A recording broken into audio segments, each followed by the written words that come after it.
In this video, I will just present you an idea so what you can do to fix the issue with the Roomba i7 is if it's not connecting and not working. So the first thing that you can try to do, maybe it's not going to work, maybe it does. So we want to get it out of the dock and just hold the clean button for about 15 to 20 seconds. This way you're going to reboot the iRobot Roomba i7 and possibly it's going to work. Then you can try to connect then.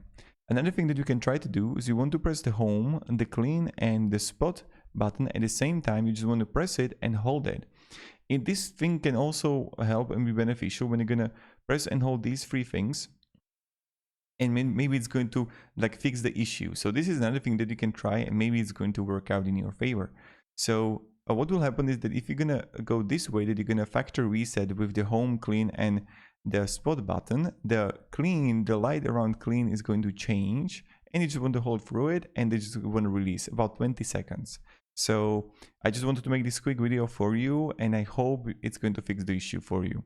Now, what is the important thing is that actually after if this is not going to work, the factory reset, then you know that there is some connection problem regards to your phone. So try to even use different device. Maybe this is going to also work. So thank you. Have a great day and goodbye.